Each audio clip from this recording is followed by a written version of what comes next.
제가 통계를 내보지는 않았지만 그리스도인들이 가장 좋아하는 말씀 순위를 대략 말씀드린다면 아마 첫 번째는 요한복음 3장 16절일 것 같고, 두 번째는 요한 3서 1장 2절이 될 것 같아요. 아마 여러분에게도 익숙한 말씀일 텐데, 요한 3서 1장 2절은 사랑하는 자여 내 영혼이 잘됨 같이 범사가 잘되고 강건하기를 바란다라는 말씀입니다.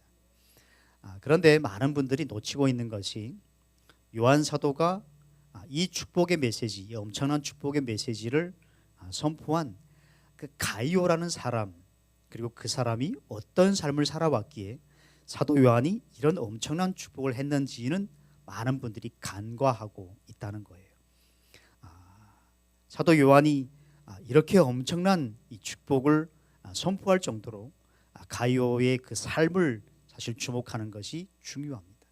그럼 가이오는 어떤 사람이었을까? 성경에는 이 가이오에 대한 다양한 정보들이 별로 없어요, 사실은. 그런데 중요한 것은 이 가이오가 섬기기를 정말 잘한 사람이었다라는 겁니다. 그래서 오늘 5절에 보면 사랑하는 가이오라고 특별하게 1대1로 요한 사도가 가이오를 지칭하는 걸 볼 수 있죠. 그대는 형제들을 섬기는 일, 특히 나그네를 대접하는 일을 무엇이든 신실하게 행하고 있습니다 라고 말씀하고 있습니다. 그러니까 이 교회 공동체 안에서 가이오가 어떤 직분을 가지고 있었는지는 나오지 않지만 그는 나그네들과 교회를 방문하는 전도자들과 또 교회를 거쳐가는 이들, 교회에 찾아오는 사람들을 비롯한 모든 사람들을 적극적으로 섬긴 사람이었다라는 겁니다. 그러면 의문이 생기죠. 이 가이오가 섬김의 은사가 있는 사람이었을까요? 아니면 교회 안에서 특별히 찾아오는 방문자들이나 또 교회를 찾아오는 사람들을 환대하는 그런 섬김의 역할을 맡은 사람이었을까? 아니에요. 둘 다 성경에는 가이오가 그런 은사가 있거나 그런 특별한 직책을 맡은 사람이다라고 말해주는 곳이 없습니다. 그럼에도 불구하고 이 가이오는 교회를 찾아오는 나그네들 그리고 다양한 사람들을 모든 것을 다해 섬겼던 특별한 사람이었습니다. 당시는 이 사람들을 섬기는 게 쉬운 때가 아니었어요. 왜냐하면 지금보다 경제적으로 훨씬 어려운 때였습니다. 그리고 교회 안에는 주도하는 사람들이 있잖아요. 중심 세력들이 있죠. 교회들이 대부분. 우리 교회는 없습니다만 그 중심 세력들이 있고 그 중심 세력에 맞지 않는 사람들은 그 교회 문턱을 넘어오기가 쉽지 않은 때였어요. 그때도 그랬습니다. 그래서 교회 안에 재력을 많이 가진 사람들, 그 사람들이 데리고 있는 노예들도 있었는데 그 노예들도 교회를 방문하는 경우들이 꽤 많았습니다. 그럴 때 이 가이오는 그 사람이 노이든 재소자이든 그리고 길에서 노숙하는 노숙자이든 몸을 팔던 여인이든 상관없이 모든 사람들을 자신의 모든 것을 다해 섬겼던 사람이 이 가이오였습니다. 사실 경험을 통해서 저희가 놓고 보면 찾아오는 분들을 섬기는 게 어려운 게 아니라 주변 사람들의 시선이나 비난의 눈초리가 사실은 더 어려운 경우가 많죠. 그런데 놀라운 것은 이 가이오에 대해서 사도 요한이 뭐라 그러냐면 무엇이든 신실하게 행하고 있다. 무엇이든. 그러니까 가이오가 자신이 하기 좋아하는 것, 내가 좋은 것만 섬기는 게 아니에요. 그게 내게 부담스러운 일이든 좋은 일이든 안 좋은 일이든 위험을 내포하고 있는 일이든 상관없이 무엇이든 그는 신실하게 행했다라는 겁니다. 이게 복음에 합당한 삶이고 십자가를 살아내는 삶의 비결 모습이기도 합니다. 여러분, 우리 예수님께서 자신이 하고 싶은 것만 하신 분이 아니잖아요. 그분이 하기 싫은 것도 있었어요. 그건 십자가에 죽는 거였습니다. 그래서 예수님께서 십자가에 달리시기 전에 골고다 언덕에 못 박히시기 전에 산속에 들어가서 땀이 핏방울이 되도록 기도하셨잖아요. 이 십자가를 피하게 해달라고. 그러면서도 결국에는 그 십자가를 감당하셨습니다. 그러니까 우리가 십자가의 길을 걷는다는 것, 예수의 뒤를 따라간다는 것, 복음을 살아낸다는 것은 내게 부담이 되는 것 피하는 것이 아니에요. 내가 하기 좋은 것만 하는 것이 아니라 하나님의 뜻이라면, 그리고 하나님이 기뻐하신다면 내가 하기 싫은 것도 감당하는 것이 말씀을 살아내는 거예요. 그런데 더 중요한 사실은 가이오는 신실하게 행했다라고 써 있습니다. 그러니까 이 말은 한결같았다라는 거예요. 믿음직스러웠다, 하나님을 경외하는 경외심이 내포된 삶을 살았다, 이런 뜻이에요. 그러니까 이런 겁니다. 가이오가 그런 사람들을 섬긴다고 누가 알아주든 알아주지 않든 늘 신실하게 한 거예요. 칭찬한다고 더 열심히 내거나 칭찬 안 한다고 그 열심히 식은 게 아니라 그는 한결같이 늘 하나님 한 분만을 바라보면서 한 거예요. 딱 두 가지 마음이었겠죠. 주님이 아신다, 주님이 원하신다. 주님이 아신다, 주님이 원하신다. 내가 이렇게 수고하는 것 안 알아줘도 주님이 아신다, 그러면 됐다. 그리고 저 사람들이 원치 않아도 이건 주님이 원하시는 거고 주님이 기뻐하시는 거니까 내가 한다. 이 두 가지 마음이 상황과 사람들의 반응과 상관없이 일관된 신실함으로 누군가를 섬기도록 만들었던 거예요. 여러분, 그렇다고 사람들이 모릅니까? 6절에 보면 이렇게 써 있습니다. 그 형제들이 교회 앞에서 그대의 사랑에 대하여 증언했습니다. 신실한 사람은 사람들이 알아요. 교회에서 큰 소리 안 내도요, 압니다. 그 사람이 어떤 분인지 사람들이 다 알아요. 사실은 다 알아요. 가이오에 대한 주님의 칭찬은 이거예요. 하나님 앞에 합당하게 그들을 환대했다. 이 6절입니다. 그대가 하나님 앞에 합당하게 그들을 환대해서 보낸 것은 선한 일입니다. 그러니까 가이오에게 대한 칭찬은 환대입니다. 환대, 무슨 말일까요? 원래는 이 환대의 원래의 뜻이, 수십 년 동안 이 환대의 뜻은 내 집에 손님을 초청했을 때 그 손님을 기쁘게 맞이하여 잘 대접하는 것, 이것이 환대의 기본 의미였습니다. 그런데 이 환대는 사실상 내게 찾아온 사람을 단순하게 반기고 기뻐하는 차원 그 이상이에요. 성경이 말하는 환대는 믿음의 결과이기도 하고요. 사실은 하나님을 경외하는 경외심의 결정체이기도 합니다. 어떻게 이런 환대가 가능할까? 핵심은 하나님 앞에 합당하게라는 이 말씀에 있어요. 6절에 있죠. 하나님 앞에 합당하게 그들을 환대해 보낸 것, 그건 선한 것이다. 하나님 앞에 합당하다는 건 두 가지 의미가 있어요. 첫 번째 하나는 하나님께서 허물 많은 나를 십자가를 통해 구원해 주시고 나를 환대해 주셨기 때문에 내가 구원받았고, 그래서 내가 그 은혜를 입은 사람으로서 다른 사람을 환대할 수밖에 없습니다. 이게 하나님 앞에 합당하게, 그 말의 의미예요. 두 번째는 뭐죠? 내게 어떤 사람이 찾아오던 그 사람은 예수님이 죽기까지 사랑하신 사람이에요. 그러니까 하나님 앞에 합당하게 그 사람을 환대할 수밖에 없는 거죠. 기뻐하고 그 사람을 좋아하고 환영하고 그를 위해서 모든 것을 섬기는 걸 환대라 그러는데, 이게 가능한 이유는 하나님 그 은혜에 합당한 삶으로 살아내야 되기 때문이죠. 여러분, 우리 사회에 필요한 것, 지금 우리에게 필요한 것 환대가 아닐까요? 우리 사회는 다르면 배격하는 사회가 되었죠. 환대는 고사하고 하대하고 또 냉대합니다.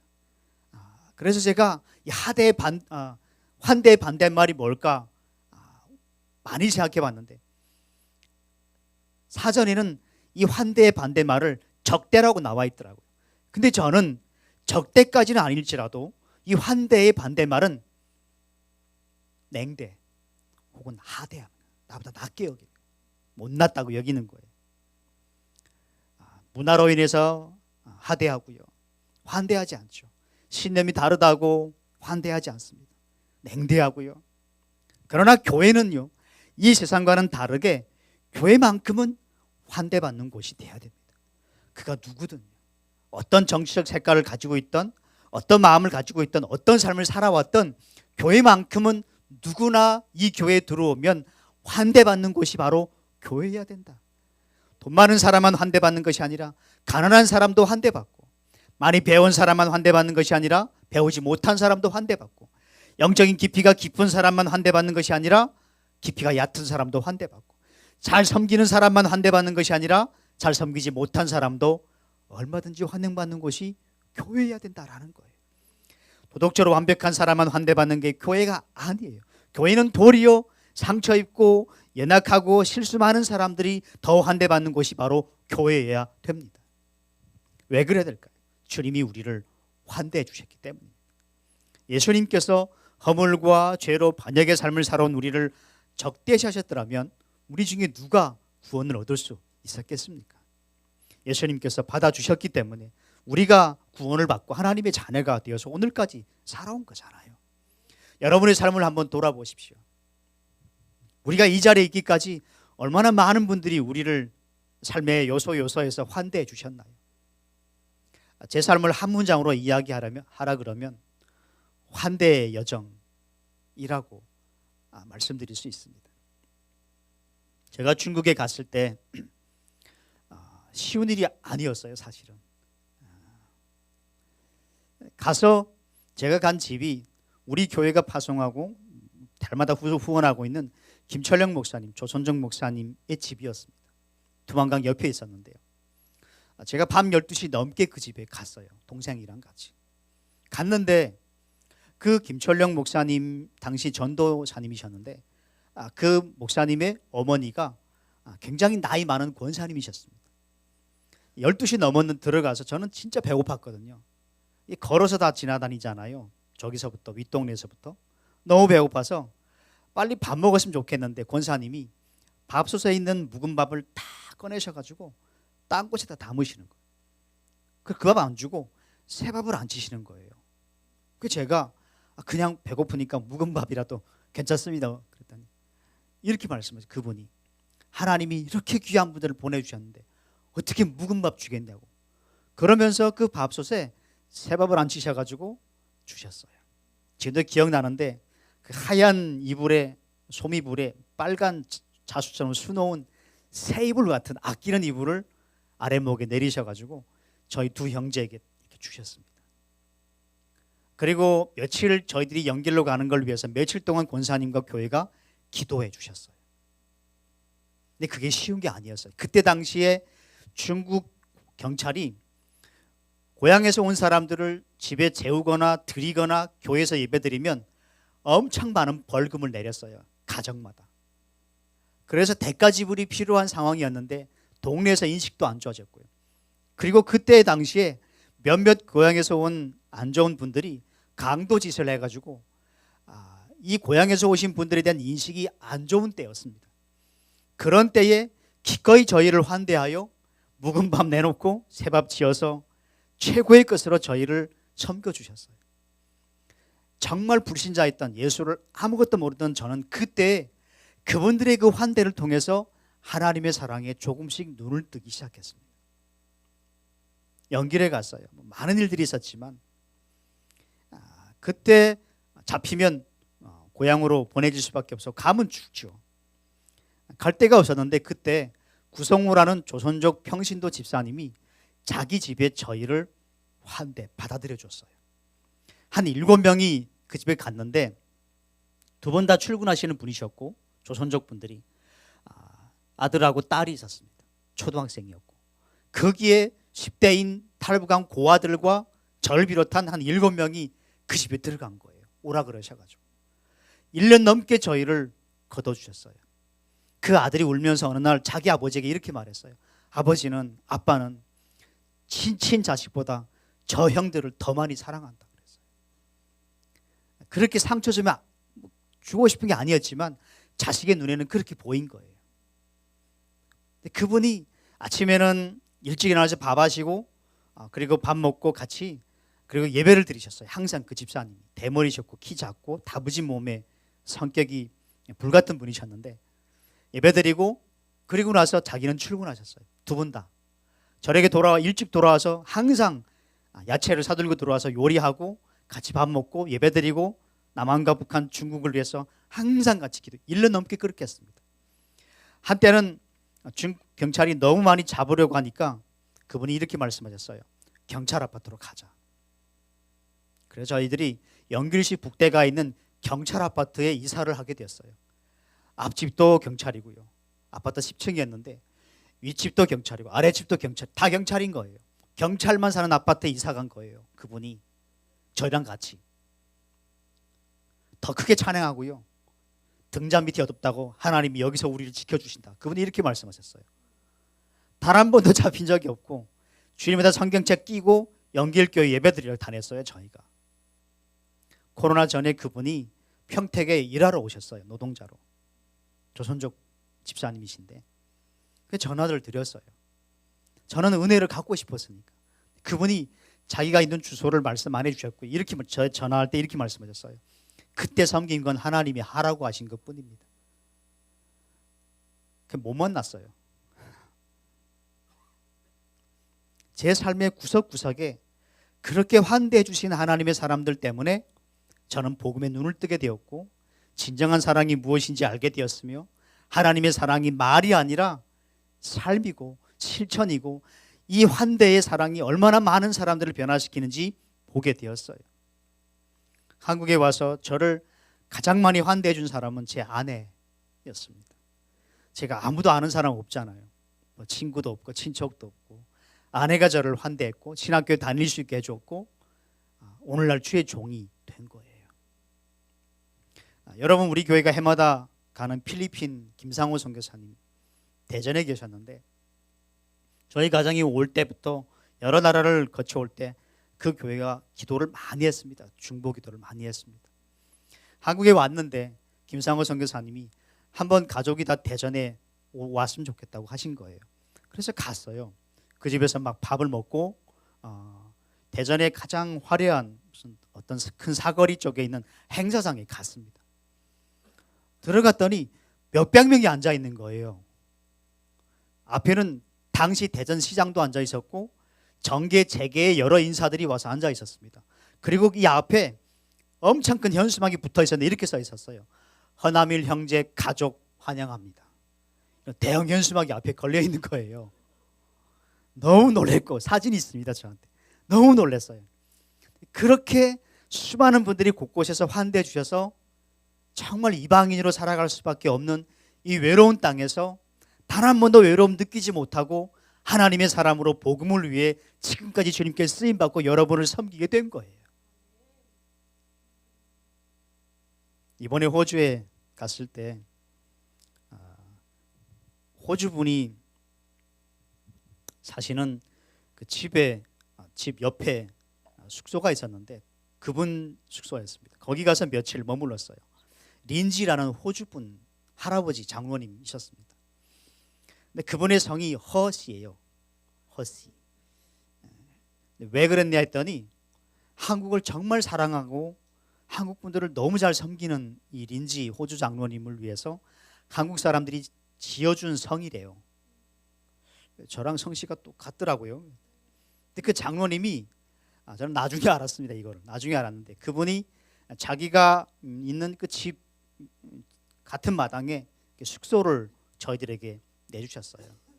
저는 공짜로 늘 받는 걸 이렇게 좋아하지 않거든요. 그래서 뭔가 이렇게 드려야 되지 않겠냐 했더니 그 장로님께서 그렇게 말씀을 하셨대요. 전에 내가 이렇게 섬긴 걸 갚으려고 하지 말고 또 다른 사람들에게 베풀어 달라. 그럼 그들이 하나님께 영광을 돌리게 될 것이다. 정말 연세 많으신 호주 할아버지셨는데 그렇게 하시더라고요. 여러분 환대는 하나님을 알도록 눈을 뜨게 도와줍니다. 환대는 상처를 치유합니다. 환대는요 적대심을 다 무기력하게 만듭니다. 환대는 자유롭고 두려움 없는 공간을 만들어줘요. 환대는 사람들을 예수님께 나아가도록 도와줘요. 환대는 의도적인 관계를 추구함으로써 성장과 변화를 이끌어줍니다. 환대는 혐오를 이기고요 경계심을 완전히 무너뜨립니다. 환대는 소외된 이들이 하나님의 가족이 되게 하고 환대는 그가 누구이든 하나님 안에 소중한 사람임을 자각하게 만들어 열등감이나 우울감이 아니라 자신감과 새로운 마음으로 하나님과 세상을 섬기도록 도와줘요. 예수님은 환대하는 분이셨습니다. 그래서 예수님 주변에 항상 병든 사람들, 가난한 사람들, 삶의 고통을 안고 있는 이들, 세리들, 죄인들, 귀신 들린 사람들 전부 다 환대하셨어요. 그분의 식탁에는 부자들이 없었고요. 예수님의 식탁에는 항상 병든 사람들, 소외된 사람들, 이방인들이 항상 있었습니다. 유대인 hen자인 벤 사라라는 분이 있는데 그분의 책에 보면 이렇게 써 있어요. 내 집에 아무나 초대하지 마라. 왜냐하면 교활한 속임수가 많기 때문이다. 외인들을 내 집으로 영접하면 그들이 내게 문제를 일으킬 것이고 너는 내 가족에게 외인이 될 것이다. 이게 집회서 11장에 나오는 내용입니다. 그러니까 그 당시에도 그렇고 지금도 그렇고 사실 환대는 부담스럽고 어려운 일이죠. 그런데 예수님의 식사 관행의 특징이 있는데 그것은 주님이 모든 사람에게 차별이 없으셨고 비계산적이셨으며 주님이 환대를 베푸시는 사람들 대부분은 전부 다 세상이 냉대하는 사람들이었다라는 거예요. 주님이 환대하지 않은 부류가 있는데 자기의 도덕적 기준으로 다른 사람들을 판단하고 정죄하며 자신의 의로움에 빠져 사는 종교 지도자들은 주님이 냉대하셨습니다. 그 부류들은 주님이 저주하셨고요. 나머지 모든 사람들은 주님이 전부 다 환대하셨어요. 그러니까 아시겠습니까? 주님의 마음을요. 주님이 좋아하시는 사람은 자기의 영적 기준이나 신앙적 경험이나 자신의 어떤 도덕적 관념에 의하여 다른 사람들을 판단하고 하찮게 여기고 냉대하는 사람 주님은 싫어하십니다. 그분의 성품과 어긋나는 사람이거든요. 주님이 원하는 사람이 어떤 사람이죠? 당신과 같은 사람. 그가 어떤 실수가 있든 과거에 어떻게 했든 과거에 어떤 잘못을 저질렀든 상관하지 않고 주님은 모든 사람을 환대하는 당신과 똑같은 사람을 기뻐하십니다. 사마리아 성에 가셨을 때 일이었어요. 한 여인이 있었죠. 잘 아시죠? 5명의 남자와 결혼한 경험이 있고요. 어떤 남자도 이 여인을 제대로 사랑해 준 적이 없어요. 다 이용했죠. 깊은 상처를 안고 있는 그 여인의 마음을 이해해 주는 사람이 동네에 없었습니다. 다 손가락질하고 다 비난하고 있었어요. 그래서 사람들이 없는 그 뜨거운 땡볕 아래 혼자 물길로 우물가에 나왔다가 예수님을 만났습니다. 그때 예수님께서 그 여인을 냉대하셨습니까? 하대하셨나요? 아니요. 여인이요. 당시에 자기 어머니에게 불렀던 칭호로 그 여인을 부르시며 최고의 존칭어였거든요. 여인이요 하면서 주님이 그 여인을 환대하십니다. 그 여인의 아픔을 들어주시고 복음을 전해서 결국 그 여인이 그 주님의 환대를 통하여 예수님을 알게 되었을 뿐만 아니라 동네 사람들에게 예수님을 전하는 전도자가 되었어요. 환대는 한 사람을 능력 있는 하나님의 사람으로 세웁니다. 저를 환대하지 않으셨더라면 이 땅이 신실한 그리스도인들이 저를 지금까지 환대해 주시는 분도 여러분들이신데 안 그랬으면 저는 어떻게 됐을까요? 그리고 하나님이 저를 통해 하고자 하셨던 그 아름다운 일들은 어떻게 됐을까요? 결국 환대는 믿음의 표현이자 믿음의 사람이 반드시 살아내야 되는 의무이고 살아낼 수밖에 없는 은혜의 결과예요. 예수님은 사회가 낙인 찍은 이들을 환대하고 포용하셨습니다. 그래서 그들을 회복시키셨고 하나님 나라의 일꾼들로 삼아주셨습니다. 주님이 환대하지 않는 사람들, 아까도 말씀드렸지만 문제가 있는 사람들이 아니라 도덕적으로 깨끗하다, 괜찮다, 나는 성숙했다, 성장했다, 많이 안다, 이런 사람들을 주님은 주로 냉대하셨습니다. 그러므로 우리 교회가 이 시대 가운데 어떤 공동체가 되면 좋을까? 3주 동안 공동체 시리즈입니다. 오늘 첫 번째가 환대의 공동체예요. 환대 공동체. 우리 교회가 어떤 교회가 되면 좋을까? 분열하고 하대하고 냉대하고 경계심을 갖고 적대시하는 이 시대 가운데 교회만큼은 하나님께서 원하시는 것은 교회만큼은 환대하는 공동체가 되기를 원하시는 거예요. 어떤 실수를 했든 나 자신을 포장하지 않아도 환영받는 곳 교회가 돼야 됩니다. 아픔을 겪고 영적으로 침체되고 바닥을 치는 그 모습 아닌 것처럼 포장하지 않아도 되는 곳이 교회여야 되거든요. 근데 이상하죠. 요즘 교회는 많이 달라졌어요. 전부 다 의인이고요. 상처 없습니다. 문제 없고요. 침체 안 됐어요. 다 뜨겁고요. 다 충만해요. 다 괜찮아요. 왜 그러죠? 예를 들어 목회자가 영적으로 침체될 수도 있지 않겠습니까? 아직까지 그런 적은 없지만 침체될 수도 있어요. 그럼 교회는 그를 내쳐야 되나요? 환대하고 포용하고 품어주고 도와주어서 그가 그 본인의 일들을 잘 감당하도록 세워줘야 할까요? 후자입니다. 어떤 성도가 영적인 침체를 겪고 가정의 말 못할 문제로 인하여 슬픈 기색을 그 얼굴에 지우지 못하고 교회에 왔을 때 우리가 알지 못하는 무슨 아픔이 있는가 보다. 그렇게 은혜롭게 짐작하고 말 한마디 조심해서 격려하고 위로하며 먹을 거 하나를 더 갖다 주면서 그를 회복시키도록 돕는 역할을 하는 것, 그게 환대 공동체의 특징이에요. 출신이 다르다고, 생각이 다르다고, 경험이 다르다고, 그게 아니죠. 주님이 원하시는 것은 환대의 공동체입니다. 교회마저 환대하지 못하면 상처받은 이들이 어디 가겠습니까? 교회마저 사람들을 환대하지 못하면 그들이 어디 가서 예수를 만나겠습니까? 교회마저 그들을 환대하지 않으면 그들이 어떻게 하나님의 사랑을 경험할 수 있겠어요? 그럴 수 없어요. 그래서 교회는 조직이 강해지면 안 됩니다. 저는 그렇게 생각해요. 필요하지만요, 조직에 의해서 이끌어진 교회가 아니라 저는 말씀과 성령이 이끄는 교회가 된다고 믿고요, 그 교회가 가장 중요한 영적인 색깔은 교회 안에 복음이 살아있어야 되고 복음을 살아내는 사람들에 의하여 움직이는 교회가 되어야 합니다. 그 교회의 특징이 뭐라고요? 환대하는 거예요. 그가 누구든. 반대 사람도 있죠. 9절부터 11절에 보면 내가 교회에 몇 자 적어 보냈으나 그들 가운데 높아지기를 좋아하는 디오드레베는 우리를 받아들이지 않습니다. 요한 사도와 전도팀을 받아들이지 않은 사람이죠. 그러므로 내가 가면 디오드레베가 행한 일들을 들추어낼 것입니다. 그는 악한 말로 우리를 헐뜯고 이것으로도 만족하지 못해 형제들을 영접하지 않고 또 영접하려고 하는 사람들까지도 해방하고 교회에서 내쫓습니다. 이 디오드레베는 한마디로 말하면 높아지기를 좋아하는 사람이었죠. 자신에게 초점을 맞추지 않은 사람에 대해서는 늘 불편한 마음, 늘 분한 마음을 가지고 있는 거죠. 교회 안에서 나를 인정해 주지 않으면, 내 생각이 관철되지 않으면, 내 뜻이 이루어지지 않으면 늘 불편한 사람들 있잖아요. 그는 이 디오드레베는 그런 사람의 대표자라고 말할 수 있습니다. 전도자들이 방문하거나 낯선 애들이 방문하거나 가난한 사람들이 방문하는 것, 그의 관심의 대상이 아니었어요. 그의 관심은 오직 하나, 그냥 내 자신이 높아지는 것, 내 생각이 이루어지는 것, 내 마음대로 교회를 핸들링하는 것, 그냥 이게 전부였습니다. 그래서 그는 전도자들이나 교회를 방문하는 사람들에 대하여 또 그 교회 안에서 정말 도움과 회복이 필요한 사람들에 대하여 악의적인 소문을 퍼뜨리면서 그들에 대한 평판을 엉망으로 만들었어요. 이거는 사단이 하는 일입니다. 그가 과거에 어떤 직분을 가지고 있던, 어떤 역할을 해왔던, 지금 어떤 위치에 있던 상관없이 이런 일을 행하는 것은 악한 마귀에게 속한 일이에요. 하나님이 절대 기뻐하지 않습니다.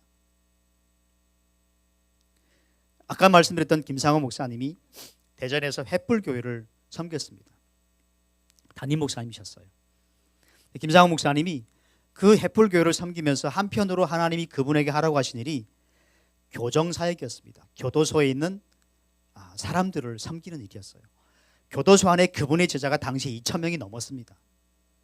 교도소 안에 있는, 사형수들 안에도 많았고요. 저도 초창기에 와서 교도소를 많이 따라갔어요. 그분 따라. 그래서 사형수들 그리고 무기징역들 옷이 다 색깔이 달랐거든요. 그때는. 가서 제가 말씀 나누고 찬양도 하고 그분들하고 같이 은혜 나누고 막 그랬습니다. 목매다는 사람들 찾아가서 격려하고 하나님 말씀으로 소망 주고 막 그랬어요. 그때. 근데 당시에 그 감옥에서 목사님으로부터 전도받고 제자훈련 받은 분들 중에 많은 분들이 목사님 집으로 왔어요. 그리고 목사님이 그 재수자들을 데리고, 출소한 분들을 데리고 자기 집으로 사모님과 허락도 안 받고 그냥 막 왔어요. 근데 사모님이 불평 한마디 없이 그 자기 집에 찾아온, 지금 방금 나온 사람 있잖아요. 왜? 갈 데가 없으니까요. 가족이 없는 사람, 가족들이 다 버린 재수자들은 갈 데가 없잖아요. 목사님이 자기 집에 다 데려온 거예요. 5년, 10년 산 사람, 15년 감옥 생활한 남자들을, 그것도요. 사모님이 끝까지 그분들을 환대하셨고요. 그 교회가 나중에 점점 재수자들이 자꾸 오는 거예요. 교회에, 감옥에 들어갔던 분들이. 그래서 성도들이 김상호 목사님께 요청을 했습니다. 우리를 택하든지 재수자들을 택하든지 둘 중에 하나를 택하십시오. 여러분 같으면 어떻게 하시겠습니까? 그 사역에 그 가정의 모든 것이 달려 있고요. 그 교회는 평생 동안 사랑과 피땀을 다 들여서 세워온 주님의 공동체인데, 성도들이 우리말로 하면 다르게 말할 수 있겠죠. 목사님이 이거 하든 우리만 선택하든 하나만 하십시오. 김상학 목사님이, 여러분은 그리스도 안에서 이미 성장했고, 여러분은 가족이 있으며, 여러분을 부양할 자녀들도 있고, 여러분은 많은 것들을 가지고 있지만 이들은 아무것도 없습니다. 저는 이들을 선택해야 되겠습니다. 그래서 사임했습니다. 그리고 북한 선교한다고 훈춘 가셨다가 거기서 간첩 혐의 중국 정부가 씌워가지고 결국엔 지금 필리핀에 가서 선교를 하고 계시는 거죠. 그 제 주변에 있는 믿음의 사람들의 삶은 다 한결같습니다. 그들은 그리스도의 은혜를 아는 자로서 그가 누구든 상관없이 환대할 줄 아는 믿음의 용사들입니다. 사랑하는 여러분, 우리 교회 안에 어떤 사람이 오든 우리 교회는 그들을 환대하는 공동체가 되어야 합니다. 감옥에 있다가 오시는 분이든, 이 교회를 떠났다가 다시 오시는 분이든, 또 끝이 안 좋았던 분이든, 도덕적으로 실패한 사람이든, 문제가 있는 사람이든, 우리가 알고 있는 정보로서는 진짜 별로야, 이런 사람이라 할지라도 그게 진실이 아닐 확률이 많거든요.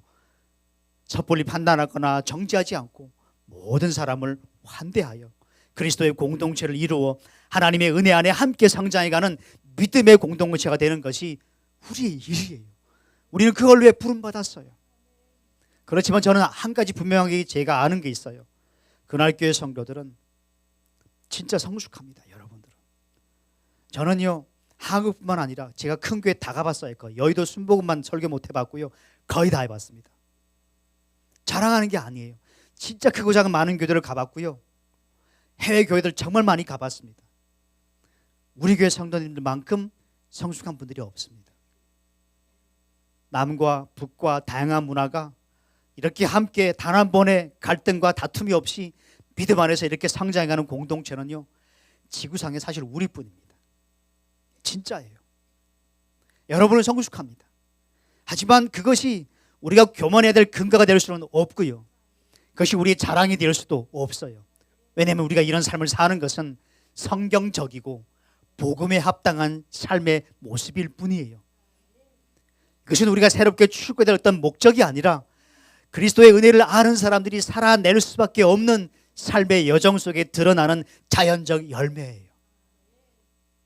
여러분들은 귀합니다. 그리고 여러분이 살아내는 이러한 삶은 반드시 통일한국 조국교회 역사에 남을 거예요. 저는 그렇게 믿어요. 초창기에 개척했을 때 몇몇 고향에서 오신 분들이 저에게 와서, 목사님은 북에서 와서 가장 북한 사람들을 사랑하지 않는 목사인 줄 아냐 그랬어요. 왜요? 주변에서 다 도와주는데 고향에서 온 분들을 목사님은 하나도 안 돕잖아요. 그때 저희는 사례도 없었어요. 도울 수도 없었고 도울 것도 없었어요. 그리고 도울 마음도 없었습니다. 저는 솔직히. 저는 그랬어요. 나는 그 20만 원, 30만 원에 교회 다니는 그런 값싼 영혼 되는 거 원치 않는다.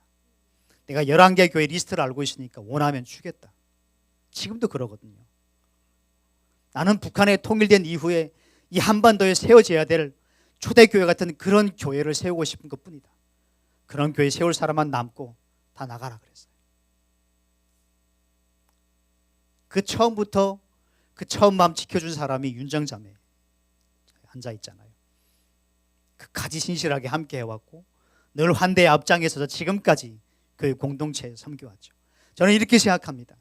일반적으로 많은 교회들에서 소위 개척 멤버들 하나의 권력이 되거든요. 그분들은 오래 있을수록 하나의 세력이 되죠.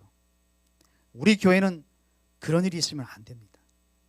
오래 있을수록 우리는 더 아래로 내려가야 돼요. 오래 있을수록 중요한 요직들을 차지하면 안 되고, 새로 오신 분들이 성장해서 중요한 자리에 섬길 수 있는 기회를 끊임없이 내어드리고, 오랫동안 섬겨오신 분들은 끊임없이 남이 안 보는 자리에서 섬길 수 있어야 되고, 남이 모르는 자리에서 말없이 눈물을 흘리며 기도하고 교회 공동체를 세워야 합니다. 그게 교회를 세우는 거예요. 무너뜨리는 사람이 되면 안 돼요. 이 공동체를 여러분 끝까지 환대함으로써 우리 공동체 안에 어떤 사람이든 와서 하나님의 사랑을 경험하고 회복되어 갔으면 좋겠습니다. 우리는 이미 그렇게 살고 있지만 그렇다고 해서 우리가 안주할 수는 없죠. 사랑하는 여러분, 우리 교회에 예수전단 쪽의 청년들도 가끔 오고요. 북한 선교에 대해서 배우고 싶어하는 분들이 오고요. 이런 교회에 대해서 질문을 갖고 있는 분들이 많이 옵니다. 목사님들도 오고요. 지지난주도 왔었잖아요. 개척하고 싶은데 남북이 함께하는 교회를 세우고 싶은데 한번 보고 싶습니다. 어떻게 해야 됩니까? 저는 그런 분들을 계산하고 오시는 분들은 그러지 않지만 순수한 마음으로 오는 분들은 제가 환대합니다. 그리고 저만이 아니라 여러분들이 같이 환대해 주시기 때문에 그분들이 하나님의 역사를 보게 되고 어떻게 하나님 앞에 쓰임받으면 되겠다 생각하며 결단하고 돌아가서 하나님의 역사들을 이루게 되는 거예요. 우리의 환대가 보잘것없는 것처럼 보일지라도 아닙니다. 그 환대가 하나님의 나라를 세우는 거예요. 내향적인 그리스도인, 우리 책 필독서로 읽었잖아요. 저부터 우리 다 내향적이죠. 거의 내향적입니다. 제가 알기로는. 그렇지만 내향적인 성향과 하나님이 우리 각자에게 요구하시는 것을 이뤄가는 삶은 비례하지 않습니다. 우리는 그것을 뛰어넘어 언제든지 누구인 다가 손 내밀 수 있어야 되고 격하게 환영하고 격하게 사랑하고 격하게 도와야 돼요. 그게 우리 몫입니다.